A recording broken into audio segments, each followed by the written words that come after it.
It started like any other dull afternoon. Matt had spent the better part of his weekend scrolling aimlessly through Craigslist, searching for cheap furniture for his new apartment. His recent move to the city had drained most of his savings, so he was relying on second-hand deals to furnish his space. Most of the listings were the usual faded couches, old coffee tables, and mismatched chairs, but then something caught his eye: a nearly new leather sofa set. The photos showed sleek, dark brown leather, not a scratch in sight. The kind of set you'd see in high-end stores, but way out of his price range. Yet this was listed for a mere $300. Too good to be true, he thought. Matt had always been cautious when it came to Craigslist, knowing that the online marketplace was full of scammers and sketchy deals. But this offer was too tempting. He clicked on the ad and read through it carefully. Leather sofa set like new, $300. Must pick up today. First come, first served. Email if interested. There was no phone number, just an email.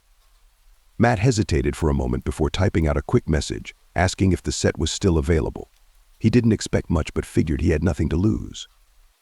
Less than 10 minutes later, his inbox chimed. Yes, it's still available. Are you able to pick it up this evening? We are located just outside the city, about a 30-minute drive. Matt frowned at the mention of the location. It was a bit farther than he'd planned to go, but for the price, it seemed worth it. After exchanging a few more messages, the seller gave him the address and asked him to come alone. They made it sound urgent, saying something about moving out the next day. Despite a faint unease creeping into his mind, Matt convinced himself that this was just a regular deal.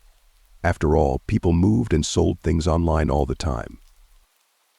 As dusk began to settle, Matt grabbed his keys and headed out. The address led him to a rural area far from the city's bustling streets, where houses were spaced further apart and the roads became narrower. His GPS took him deeper into the countryside, away from streetlights and the comfort of nearby neighbors. By the time he turned onto the last road, the sky had darkened completely, and the headlights of his car were the only source of illumination. The house he pulled up to was large but run down, the kind of place that might have been beautiful once, but had since fallen into neglect. The windows were dark, and there was no sign of life, no lights, no cars, nothing. Matt checked the address again on his phone, wondering if he had the wrong place, but it matched. He hesitated, his thumb hovering over the call button on his phone. But there was no number, just the email. He'd told them he'd be there at this time, so maybe they were waiting inside. Feeling a little more confident, Matt stepped out of his car and walked toward the front door. Before he could knock, the door creaked open. A man stood in the doorway, middle-aged, with a wide, forced smile on his face. He looked ordinary enough, but there was something off about his expression, something in his eyes that made Matt uncomfortable. "You're here for the couch, right?" the man asked, his voice overly friendly. Matt nodded, trying to suppress the nagging feeling in his gut. "Yeah. Is it still available?" "Of course," the man said, stepping aside. "Come on in. It's in the living room." Against his better judgment, Matt stepped inside. The house smelled damp and musty, like it hadn't been aired out in months. The wallpaper was peeling, and the floor creaked beneath his feet. It didn't look like a place someone would be moving out of. It looked abandoned. "The couch is just this way," the man said, leading him down a hallway. Matt followed, growing more uneasy with each step. They reached the living room, and there it was, the leather sofa set, exactly like the pictures. For a moment, Matt's anxiety eased. Maybe this wasn't so bad after all. He walked over to inspect it, running his hand over the smooth leather. It was in perfect condition, just as advertised. "Looks great," Matt said, forcing a smile. "Do you have help to load it into my truck?" The man's smile faltered for a second. "About that, I'm afraid my brother, who was supposed to help, had to step out. But don't worry, I'll help you with it. We'll get it loaded in no time." Matt glanced back at the couch. Something about the whole situation still felt off. But before he could say anything, a noise from the back of the house caught his attention. It sounded like a door closing, followed by footsteps. Matt's heart rate quickened. "Is someone else here?" The man's smile tightened. "Oh, just my wife. She's in the back. Nothing to worry about." Matt nodded, but his mind was racing. His instincts were screaming at him that something was wrong, but the rational part of him told him to relax. He was just being paranoid. "Let's get this thing loaded up," the man said, motioning to the couch. They began the awkward process of maneuvering the couch through the narrow hallway. As they did, Matt heard another noise, this time a whisper, barely audible but distinct. His skin crawled. "Did you hear that?" Matt asked, stopping in his tracks. The man shook his head, his smile never wavering. "Must be the wind." Matt wasn't so sure, but he nodded and continued to help move the couch. As they reached the front door, Matt could see his truck parked just a few feet away. Almost there, he thought. Just a few more minutes and I'm out of here. But then, just as they were about to step outside, Matt heard it again, the unmistakable sound of a door creaking open, followed by a faint voice. "Help." He froze, his blood turning cold. That was no wind. He turned to the man, who was now staring at him with an expression that no longer resembled a friendly smile. It was cold, calculating. "What was that?" Matt asked, his voice trembling. The man's eyes narrowed. "You're imagining things. Let's finish this." But Matt had heard enough. He dropped his end of the couch and backed away. "No, I'm good. I think I'm going to go." Before he could reach the door, it slammed shut. Matt spun around to see a second man standing there, this one younger, but just as unsettling. He blocked the exit, his eyes locked on Matt like a predator sizing up prey. "You're not going anywhere," the older man said, his voice dropping its friendly tone entirely. Matt's heart pounded in his chest. His mind raced as he realized the gravity of his situation. He had walked right into a trap. In a split second, Matt's survival instincts kicked in. He darted to the side, pushing past the younger man blocking the door. But before he could get far, he felt a hand grab the back of his shirt, yanking him backward with terrifying force. He stumbled, crashing into a table, knocking over a lamp. The room plunged into darkness. Panicked, Matt scrambled to his feet, his eyes darting around for an escape route. He could hear the men moving toward him, their footsteps slow and deliberate. Desperate, Matt dashed down the hallway, searching for a back door or a window. He found a door at the end of the hall and flung it open. His heart sank. It was just a closet. The footsteps grew louder. Closer. Matt spun around and sprinted in the opposite direction, back through the living room. He spotted a window near the front of the house. Without hesitating, he grabbed a chair and hurled it through the glass. The window shattered with a deafening crash, and Matt wasted no time. He clambered through the broken window, ignoring the shards of glass that tore into his skin. He hit the ground running, his lungs burning as he sprinted toward his truck. Behind him, he could hear the men shouting, but he didn't dare look back. He fumbled with his keys as he reached the driver's side door, his hands shaking uncontrollably. After what felt like an eternity, he managed to unlock the door and jump inside. He jammed the key into the ignition and started the engine, his heart pounding in his ears. As the truck roared to life, Matt floored the gas pedal, tearing down the narrow driveway and back onto the main road. He didn't stop driving until he was back in the city, his hands gripping the steering wheel so tightly that his knuckles turned white. Matt never reported the incident to the police. Part of him was too ashamed he had ignored every red flag, blinded by the allure of a good deal. But more than that, he was terrified. He didn't know who those men were, and he didn't want to find out. For weeks after, Matt couldn't shake the feeling that he was being watched, that they might come looking for him. But as time passed, the paranoia slowly faded, though the scars, both physical and mental, remained. He never used Craigslist again. Jason had always been good at finding deals online. It was a hobby he picked up after college, scouring Craigslist for hidden gems, old furniture he could refurbish, electronics at half the price, and occasionally tickets to concerts or games. He had saved hundreds of dollars over the years, maybe more. There was a thrill in finding something valuable for next to nothing, and Jason prided himself on knowing how to spot a good deal. One evening, after a particularly long day at his office job, Jason found himself scrolling through the Craigslist ads as usual.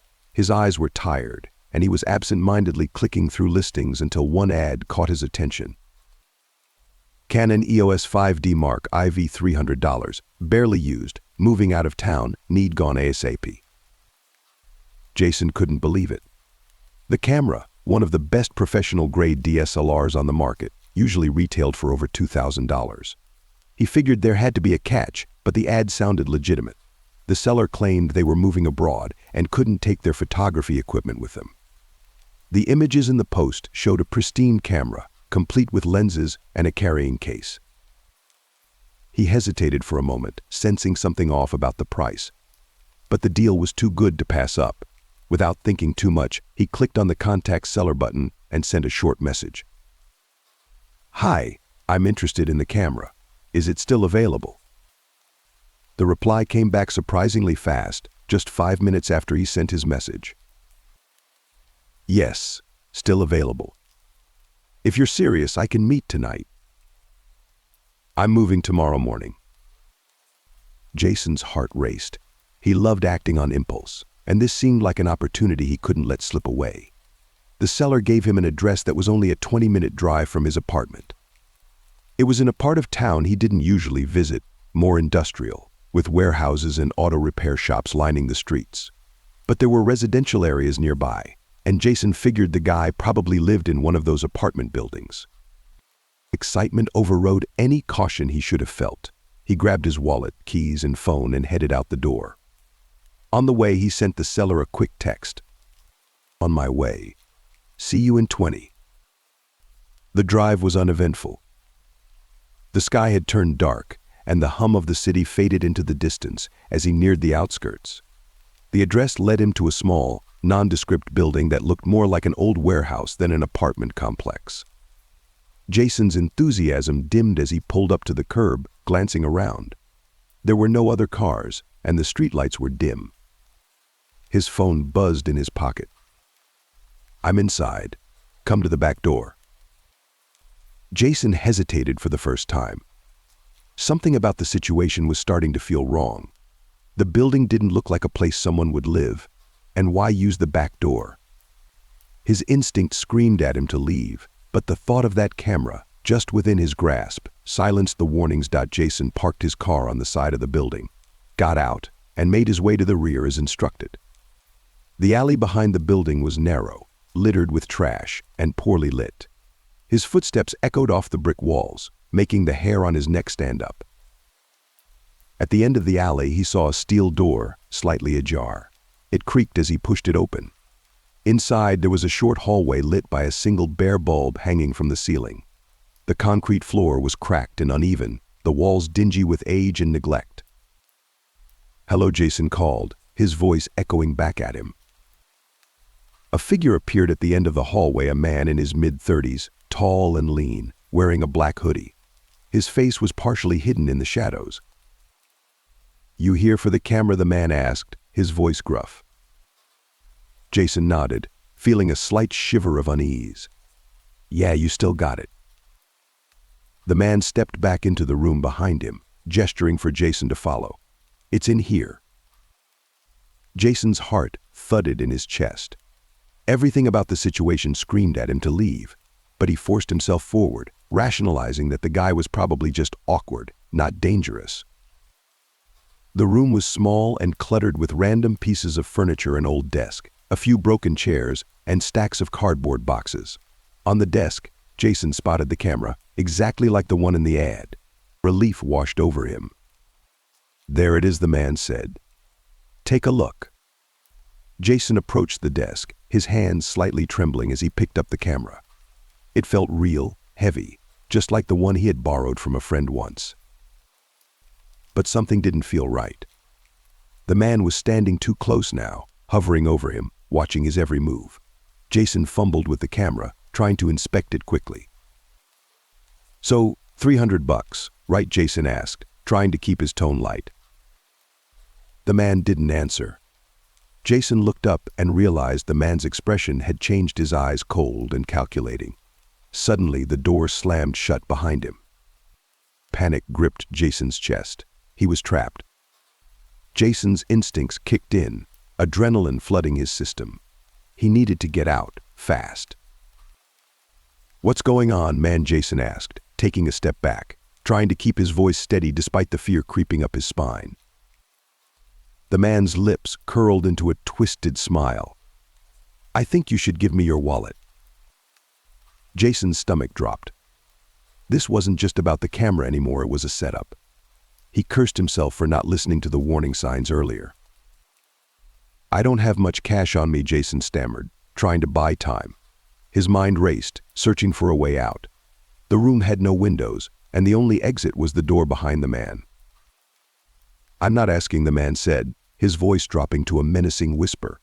He pulled something from his pocket, a knife, glinting under the dim light. Jason's pulse pounded in his ears.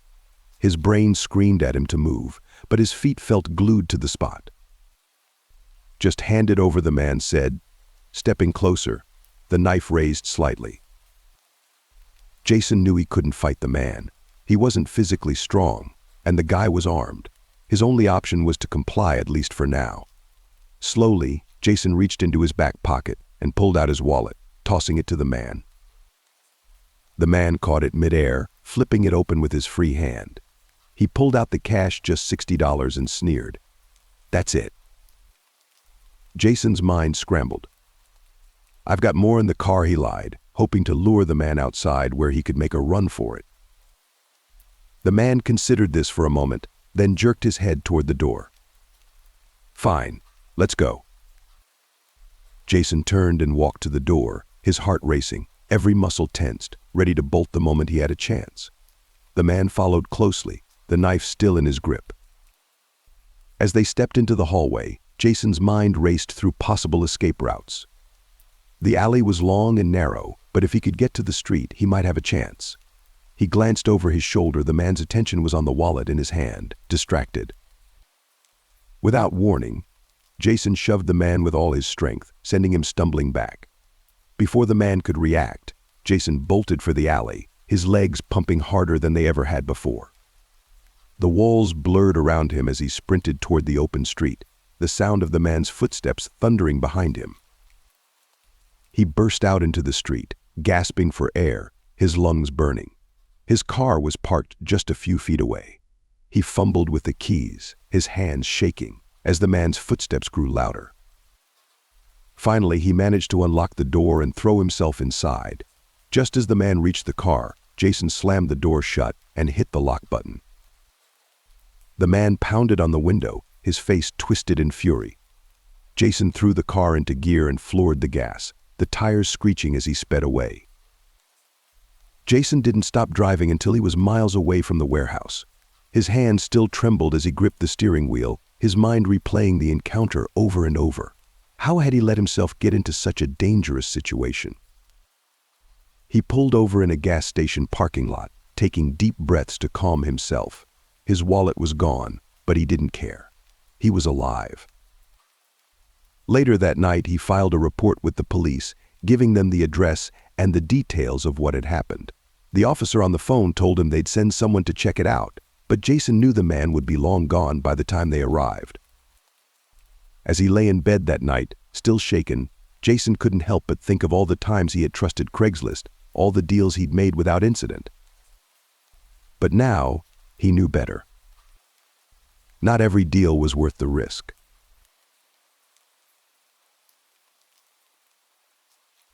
Ethan was well acquainted with the murkier parts of the web. His routine often involved browsing through obscure forums, diving into tales of peculiar encounters and enigmatic occurrences. This habit, which had started out of sheer boredom, was a way to fill the silence of his modest, single-room flat. One evening, while aimlessly scrolling through a local classifieds website, he stumbled upon an intriguing advertisement. "Affordable room for rent," the headline proclaimed.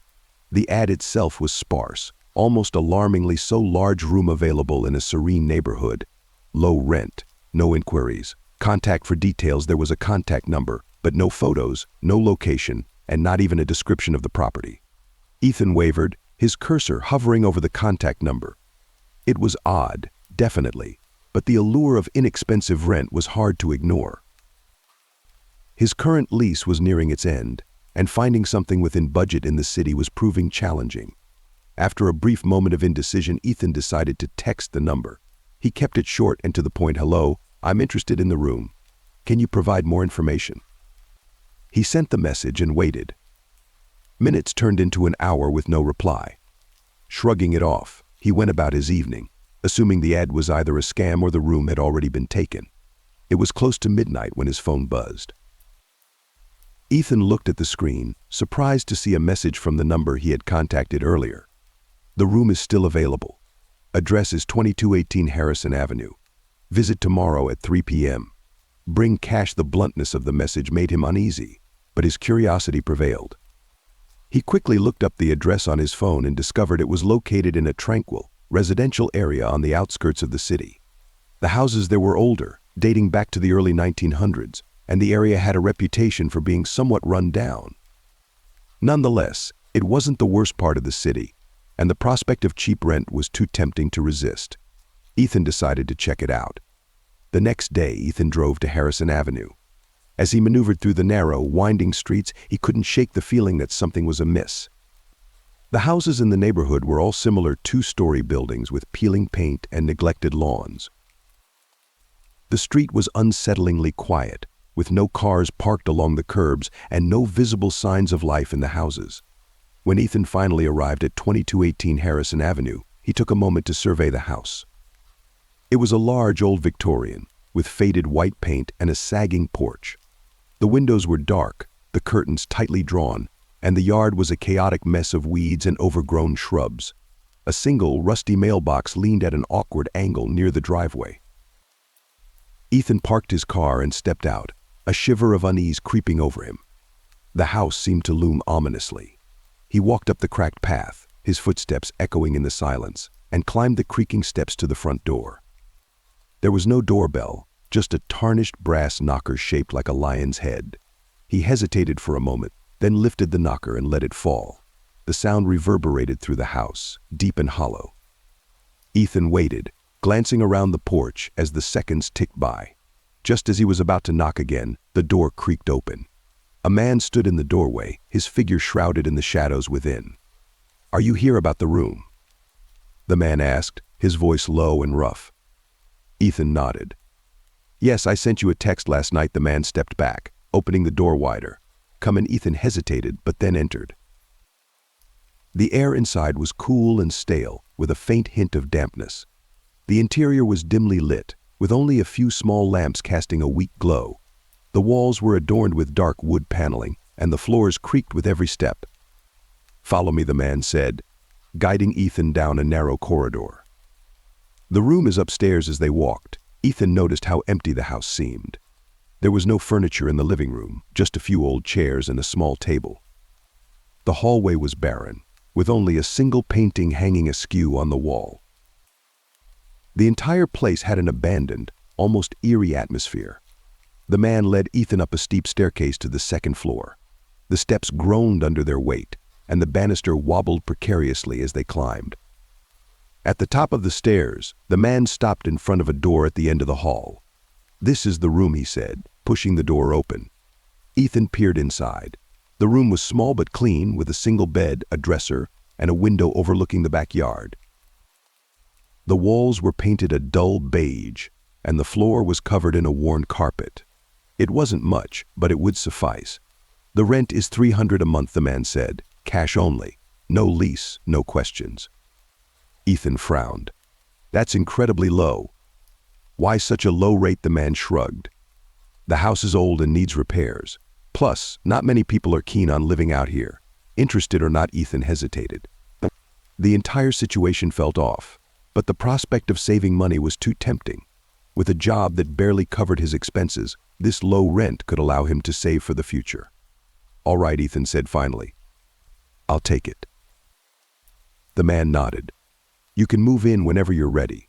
Just bring the cash." Ethan agreed and left the house, his mind still buzzing with unease. As he drove back home, he couldn't shake the feeling that he was making a mistake, but he pushed the thought aside. The price was right, and that was all that mattered. A few days later, Ethan returned to 2218 Harrison Avenue with a suitcase and some boxes. The man, who introduced himself as Mr. Brooks, met him at the door and accepted the cash without a word. Ethan moved his belongings into the room, unpacking slowly as he adjusted to the unsettling quiet of the house. The silence was unnerving. The house seemed to absorb sound, making every creak and rustle echo through the empty rooms. Ethan tried to distract himself by setting up his computer and arranging his books on the dresser, but the quiet gnawed at him. That night, as he lay in bed, Ethan couldn't sleep. The room was too quiet, too dark. He could hear every creak of the house, every groan of the old wood. He tossed and turned, unable to find a comfortable position. Just as he was about to drift off, he heard a faint noise. It was coming from somewhere in the house, a soft, rhythmic tapping. Ethan sat up, straining to listen. The sound was distant, but it was there, a slow, deliberate tapping, like someone knocking on wood. He got out of bed and opened the door, peering down the dark hallway. The sound was coming from downstairs. Ethan hesitated, his heart pounding in his chest, but his curiosity got the better of him.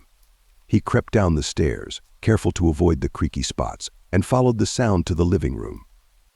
The room was dark, with only the faint glow of streetlights filtering through the windows. The tapping was louder now, coming from a corner of the room. Ethan stepped closer, his eyes scanning the darkness. And then he saw it. In the corner of the room, partially obscured by shadows, was a door. It was small, almost child-sized, and crafted from dark, weathered wood. The door was slightly ajar, and the tapping noise was emanating from within. Alex stared at the door, his breath catching in his throat. He hadn't noticed the door when he moved in. It was as if it had materialized out of thin air. He reached out, his hand trembling, and pushed the door open. Inside was a narrow staircase, descending into darkness. The tapping sound was now louder, echoing up from below. Alex's heart raced as he stared into the abyss, a cold sweat forming on his forehead. He should have turned around, retreated to his room, and forgotten about the door. But something drove him forward, a morbid curiosity he couldn't suppress. Alex took a step onto the first stair. The stairs groaned under Alex's weight as he descended into the gloom. The air grew colder with each step, and the smell of damp earth filled his nostrils. The tapping sound grew louder, more insistent, as though whatever was causing it knew he was coming. When he reached the bottom, Alex found himself in a small, dimly lit basement. The walls were rough stone, and the floor was packed dirt. The room was empty except for a single wooden chair positioned in the center of the floor. The chair faced the far wall, and seated in it was a man. Alex froze, his heart hammering in his chest. The man was slumped over, his head resting on his chest, his arms hanging limply at his sides. He wore a tattered, old suit, and his skin was pale and waxy, as though he hadn't seen the light of day in years. The tapping sound was coming from the man's hand. His fingers twitched, tapping rhythmically against the arm of the chair. Alex's mind raced. Who was this man? How long had he been here? Why hadn't Mr. Brooks mentioned anything about a basement? As if sensing Alex's presence, the man slowly lifted his head. His eyes were dull and lifeless, his mouth open in a silent scream. Alex took a step back, his breath coming in ragged gasps. The man's eyes followed him, unblinking and vacant. The basement felt colder, the air thickening with an oppressive weight. Alex spun around and ran back up the stairs, his footsteps echoing in the confined space. He burst into the living room, his mind reeling. He had to get out of the house. The tapping sound continued, growing fainter as he climbed the stairs. He ran to the front door, wrenched it open, and fled into the night. The cool air hit him like a splash of water, and he ran to his car, fumbling with the keys. As he sped away from 2218 Harrison Avenue, Alex glanced in the rearview mirror, half expecting to see the house's shadowy outline receding in the distance. The quiet, oppressive atmosphere of the house lingered in his mind, and he knew he would never return.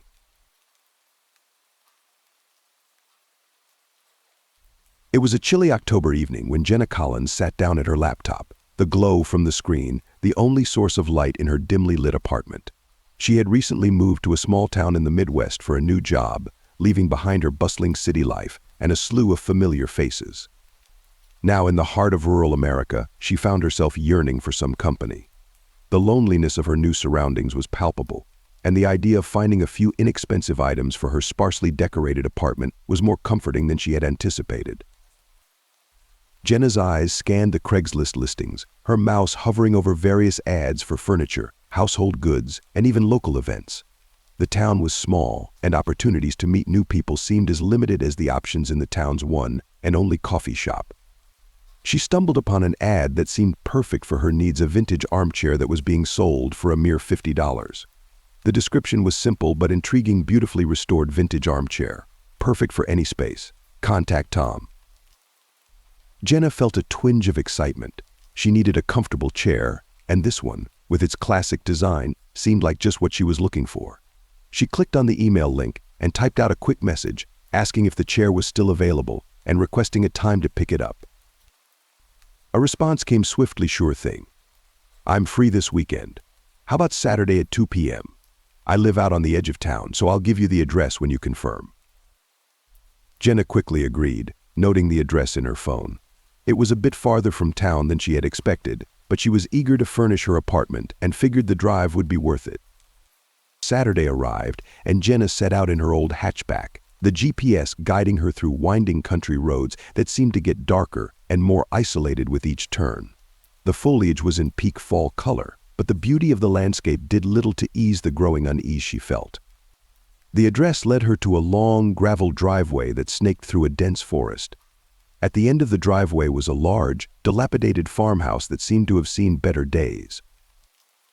She parked the car and approached the front door, which was partially open. The house looked like it hadn't been maintained in years. Peeling paint and overgrown weeds gave it a forlorn appearance. Jenna hesitated, her excitement turning into apprehension. She knocked on the door, but there was no response. After a few moments, she knocked again, louder this time. A man appeared in the doorway, his face obscured by the shadows of the interior. He was middle-aged, with graying hair and a grizzled beard. He wore a flannel shirt that matched the general dishevelment of the house. "You must be Jenna," he said, his voice gruff but not unkind. "I'm Tom. Come on in." Jenna stepped inside, her eyes adjusting to the dim light. The interior was cluttered with furniture covered in dust sheets and old newspapers strewn about.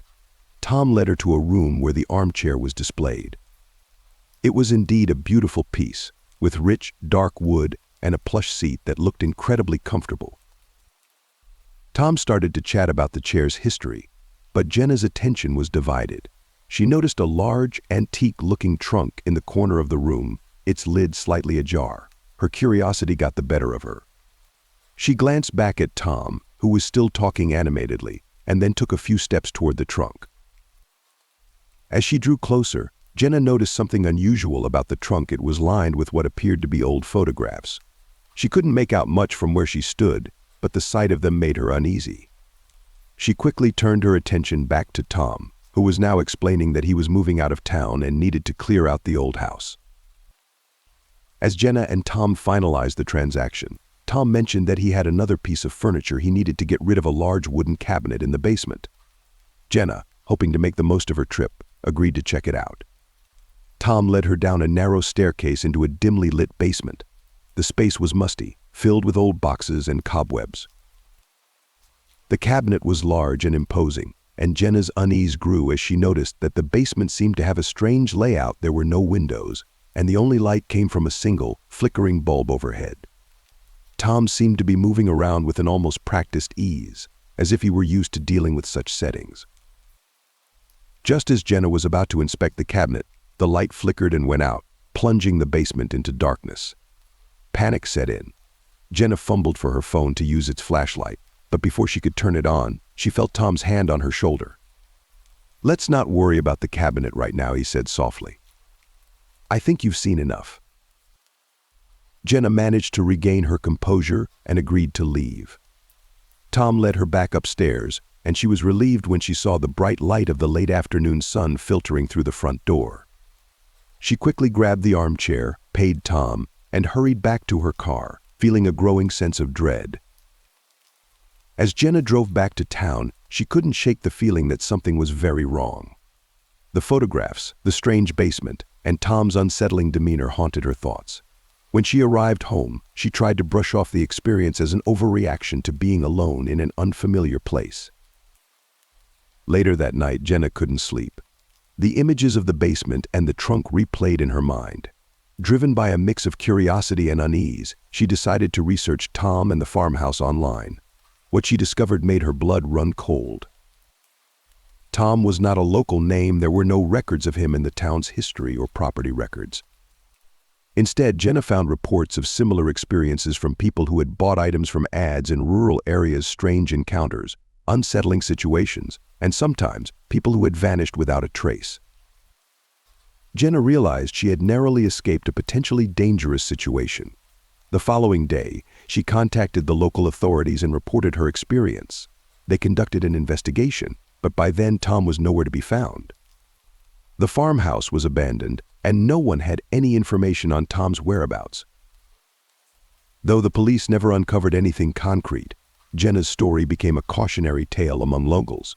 She was fortunate to have escaped unscathed, but the memory of that day lingered, a stark reminder of how a seemingly innocuous Craigslist ad can sometimes hide far more than just a good deal. Jenna eventually moved to a new apartment in a different town, far from her unsettling encounter.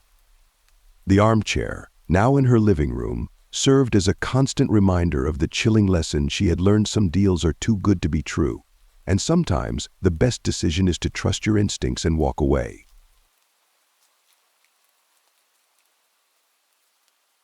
Riley Thompson had always been a skeptic of Craigslist. The endless stream of odd jobs, dubious offers, and bizarre listings made him wary. But when he lost his job at the tech startup and found himself scraping the bottom of his savings, desperation clouded his judgment. With the bills piling up and no other viable options, Riley reluctantly ventured into the depths of Craigslist job postings. One chilly autumn evening, as the wind howled outside his small, cluttered apartment, Riley scrolled through the website. The cold light of his computer screen reflected off his tired eyes, and the monotonous clicking of the mouse seemed to echo in the silence. Amidst the usual array of gigs and odd jobs, a peculiar listing caught his eye: urgent need help for a private estate, $500 cash, immediate start. The listing was brief but intriguing. It didn't specify much other than the need for a handyman to help with a special project at a remote estate. The location was listed as an old house on the outskirts of town, and the contact was a man named Gerald. Riley hesitated. $500 for a day's work was unusually high, and the lack of details made him uneasy. Still, the thought of having a solid chunk of cash was tempting. He clicked the reply button and typed a simple inquiry, asking for more information about the job. Almost immediately, he received a response from Gerald, who was eager to meet him. The next morning, Riley drove out to the address provided in the email. The directions led him through winding, deserted roads until he reached a dilapidated estate hidden behind overgrown hedges and twisted trees. The house was old and imposing, with creaky wooden shutters and a weather-beaten facade. It looked like something out of a horror film. Gerald greeted Riley at the door. He was a wiry man in his early 50s, with a scruffy beard and a sharp, calculating gaze. Despite his somewhat disheveled appearance, there was a certain intensity about him that made Riley uneasy. Come in, Gerald said, ushering Riley into the dimly lit foyer. The interior was even more unsettling than the exterior. Dusty, cobweb-covered furniture was piled haphazardly, and the air smelled of mildew and rot. Let's get started, Gerald said, leading Riley down a narrow, creaky hallway. The house seemed to go on forever, with rooms that appeared to have been abandoned for decades. Gerald finally stopped at a door at the end of the hall, which he unlocked with a large, rusty key. Inside was a room filled with old furniture covered in white sheets, stacks of papers, and strange, metal contraptions Riley didn't recognize. In the middle of the room was a large, heavy-looking chest, its surface tarnished and scratched. I need you to clean out this room and organize these papers, Gerald instructed. And I need that chest moved to the basement.